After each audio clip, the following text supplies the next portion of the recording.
Hello friends. English school पर आप सभी का स्वागत है। एंग्लो नॉर्मन पीरियड और मिडिल इंग्लिश पीरियड जिसमें हम सीख रहे हैं age of Chaucer and in today's video we are going to discuss about the works literary works of Geoffrey Chaucer in middle English period.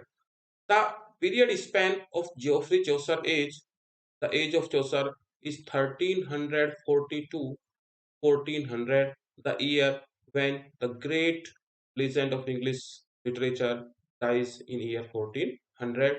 So, without any delay, let's begin the study of the works of Geoffrey Chaucer.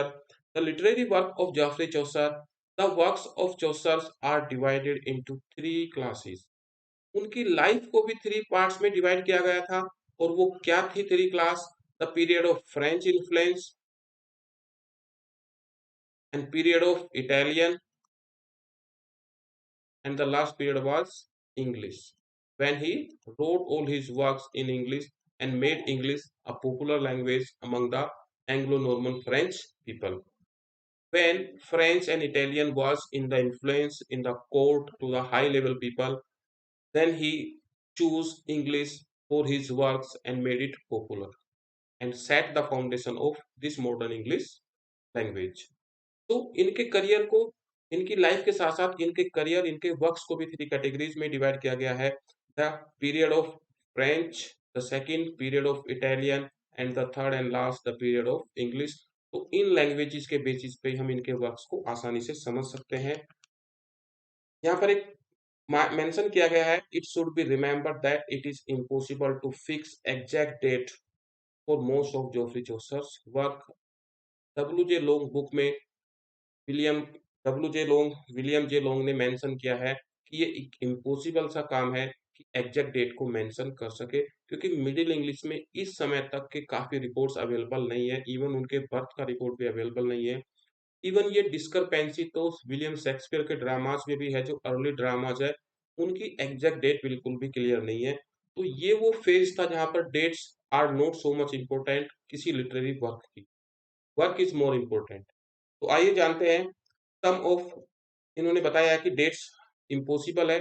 Some of his Canterbury Tales में जो 24 stories है were written earlier than the English period.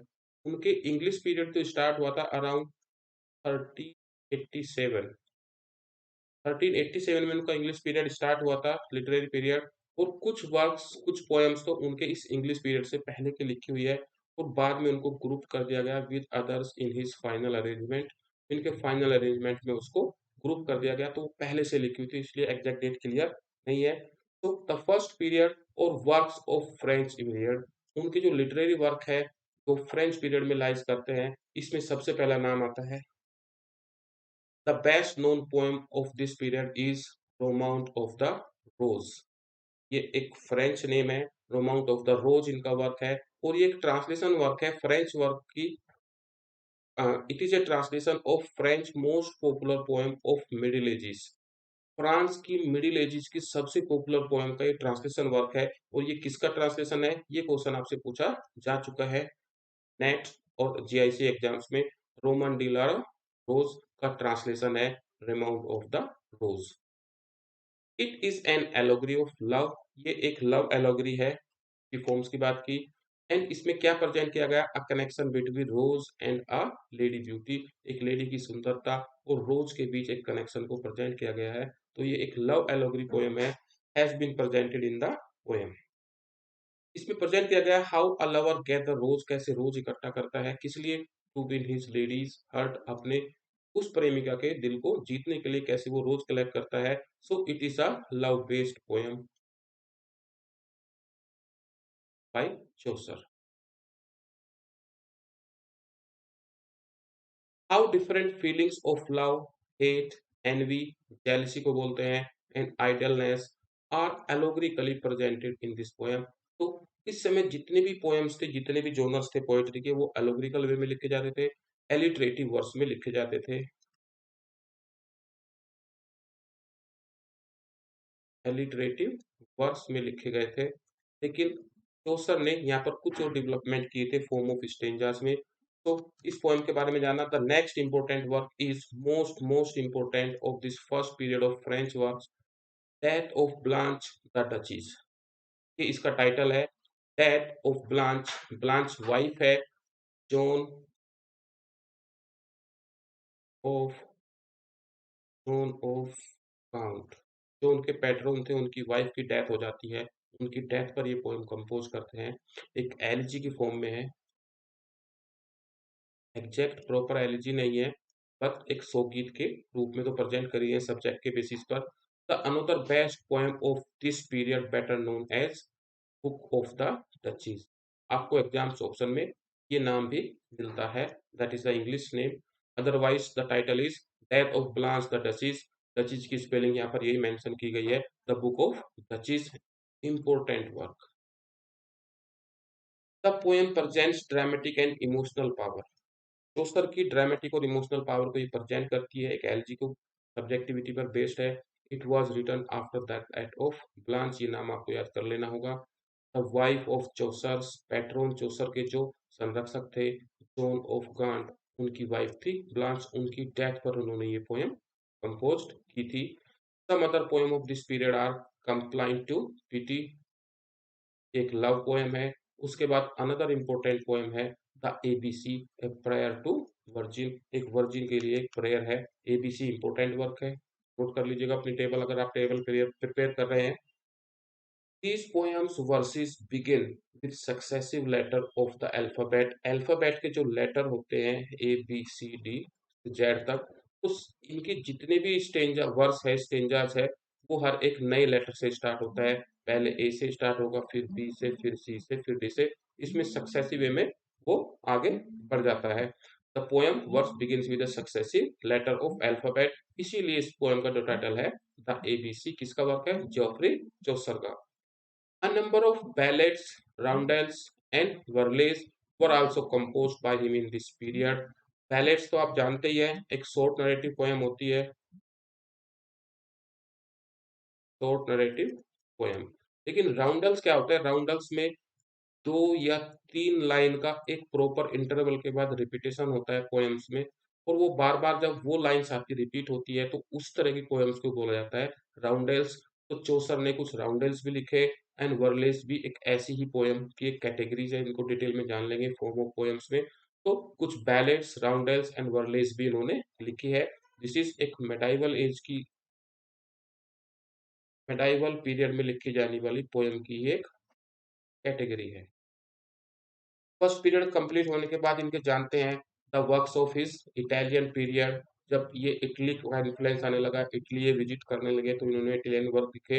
यहाँ पर clear करना चाहूंगा, डांटे इनके senior थे, कंटेम्परेरी जूनियर थे। Dante, Petrarch and one more name, I forgot the name, Dante, Petrarch and, खैर वो उनके कंटेम्परेरी थे, वो एक मास्टर्स थे उस समय। वहां पर बोकेसियो की बात करते हैं, बोकेसियो। तो chief work of this period of Italian period is Troilus and Cresside, the poem of 8,000 line.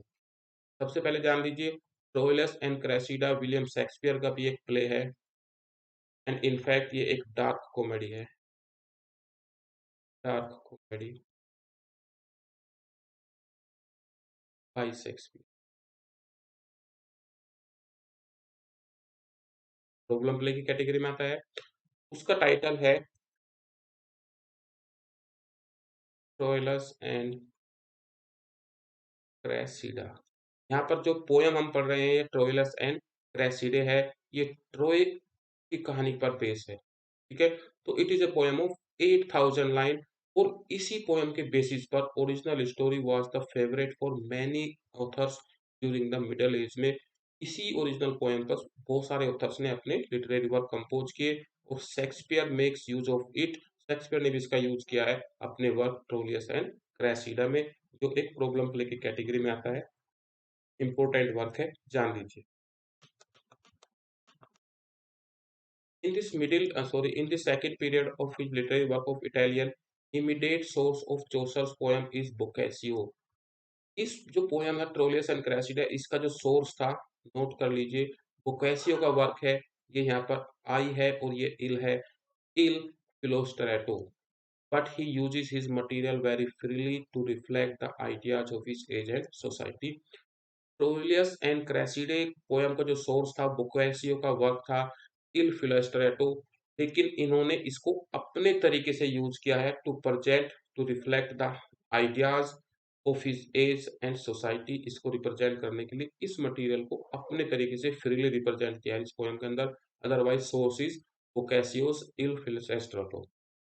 The next important work, most important work, The House of Fame of second period का जो वर्क है, is one of the unfinished poem। ऐसे question अक्सर exam में आते हैं, which one is unfinished work by Geoffrey Chaucer, या किसी भी पोएट के बारे में पूछा जा सकता है। तो अनफिनिश्ड पोएम जो उसकी आती है, द हाउस ऑफ फेम, साथ साथ जो उनका तो मास्टरपीस है, द कैंटरबरी टेल्स, ये मास्टरपीस है। It is also an unfinished poem. So one of the unfinished poem having a rare combination of lofty thought and simple language को use करते हुए, ये एक इनकी काफी पॉपुलर पोएम है। showing the influence of great Italian master के influence को इस पोएम के अंदर रिप्रेजेंट किया गया है। कैसे इटालियन पोएट्स की मास्टरी इसमें है। From many of his ideas,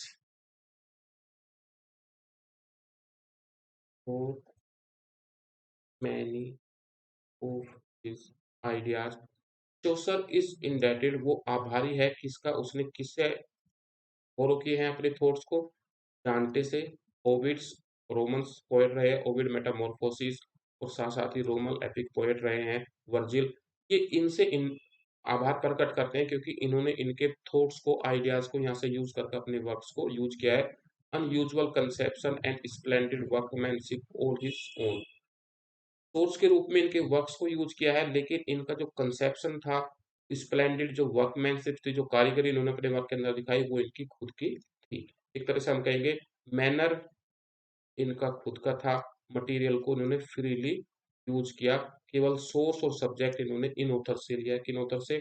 डांटे, बोकासियो, ओविड्स एंड वर्जिल, साथ साथ पेट्रार्क से। The third great poem of this period is Legend of Good Woman, another most important work। ये तो आपको एक टेबल प्रिपेयर कर लेनी चाहिए कि कौन कौन से वर्क्स तो सके हैं। मैं तो इनके थ्योरी के साथ एक्सप्लेन कर रहा हूँ, so that they can remain in your conscious mind for a long exams में। ये सब्जेक्टिविटी, ये थ्योरी हेल्प करती है। तो इसमें इंपॉर्टेंट वर्क क्या आया? The legend of good women, साथ साथ the fall of Troy, the parliament of fowls, एक कमेंट है, ये कमेंट्री है, and the consolation of philosophy, इनका एक प्रोज ट्रांसलेशन वर्क है।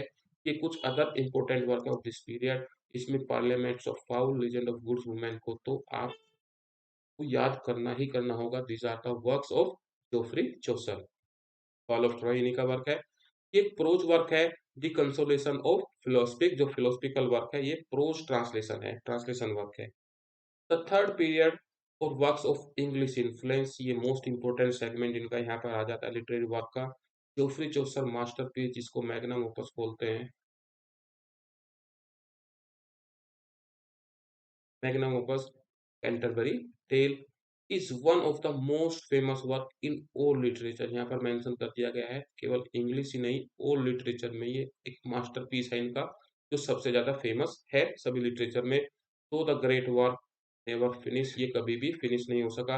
It means another unfinished work by Geoffrey Chaucer. In Canterbury tale Chaucer uses 10 lines of 10 syllables and 5 accents। accents का मतलब यहाँ स्ट्रेस से है, एक तरह से कहेंगे कि आई एम का उन्होंने यहाँ यूज किया है, और 10 syllables मीन्स कि 5 accent थे, तो ये पेंटामीटर की ही बात यहाँ पर करते हैं। तो इन्होंने एग्जैक्ट यही इसमें मेंशन किया गया बुक में, डब्ल्यू जे लॉन्ग में। इन्होंने कौन सी लाइन यूज की? 10 syllables की, जिसमें 5 स्ट्रेस ईच थे, and the line runs in couplet, साथ साथ जो लाइंस थी वो कपलेट में लिखी गई थी। तो वी कैन से ये हीरोइक कपलेट में आ गया है।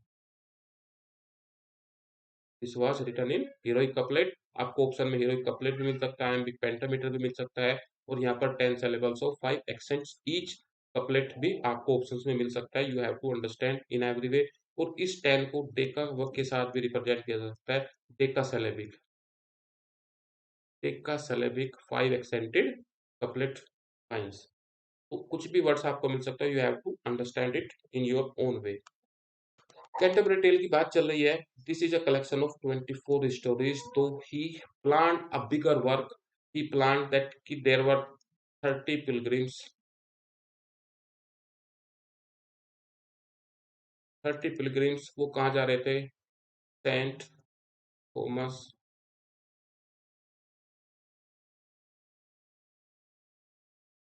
सेंट थॉमस बकेट की पिलग्रिमेज पर जा रहे थे। उनके उस चर्च पर जा रहे थे, ये एक धार्मिक यात्रा है उनकी। और वहां पर एक टाबाड़ इन है, टाबाड़ इनमें वो रुक जाते हैं ताकि इकट्ठे होकर आगे बढ़ सके, कोई रोबर्स उनको लूट ना सके और उनकी गैदरिंग अच्छी हो जाए। तो जैसे जैसे पिलग्रिम्स वहां आते थे तो टाबाड़ इन में वो रुक जाते थे। ये साउथ वार्क में पड़ती है, एक पॉपुलर जगह है लंदन की, साउथ वार्क में। बाद में शेक्सपियर के प्लेस भी वहाँ थिएटर में परफॉर्म किए गए। तो साउथ वार्क में जगह पड़ती है, वहाँ पर टाबाड़ इन है, इंपॉर्टेंट नाम है इसलिए मेंशन किया है यहाँ पर। थॉमस बकेट का जो श्राइन है, एक धार्मिक यात्रा होती है, सेंट थॉमस बकेट के उस पर जाते थे। तो देयर वर इन उस इनमें 30 पिलग्रिम्स थे, प्लस वन पोएट चौसर थे, और टाबाड़ का मालिक था। तो ऑलमोस्ट यहाँ पर लगभग 32 हो जाते हैं, कुछ जगह इसको 31 मेंशन किया गया है। तो 32 लोग यहाँ पर हो जाते हैं, और सभी को दो जाने की यात्रा पर, दो वापस आने की। तो इसको 4 से मल्टीप्लाई करेंगे तो अराउंड 138 पोएम्स का एक कलेक्शन होने वाला था। 128 128 पोएम्स का कलेक्शन होने वाला था। लेकिन ये इनकम्प्लीट वर्क है, तो इसमें केवल 24 स्टोरीज ही कवर हो सकी। तो दैट कैरीज 17,000 लाइन। एक इम्पोर्टेंट पॉइंट यहाँ पे आ जाता है, that carries 17,000 lines. It was written between 1387 to 1400। This is the period of English work. यही पीरियड इंग्लिश वर्क है और इसी के बीच ये लिखी गई है। The tales were mostly written in words but some parts पर वर्स है, ई वर्स में लिखी गई है, लेकिन कुछ पार्ट्स इसका प्रोज में भी लिखा गया है। The greatest contribution of the contemporary tale का टू इंग्लिश लिटरेचर क्या है? It popularise the English vernacular. जो इंग्लिश की जो लोकल लैंग्वेज थी, इटालियन और फ्रेंच, एंग्लो नॉर्मल फ्रेंच के समय में जो कोर्ट और सभी जगह फ्रेंच यूज की जाती, उसमें ये एक लोकल डायलेक्ट था। तो इस वर्नाकुलर को उन्होंने मेन स्ट्रीम तक पहुंचाया अपने वर्क्स के थ्रू।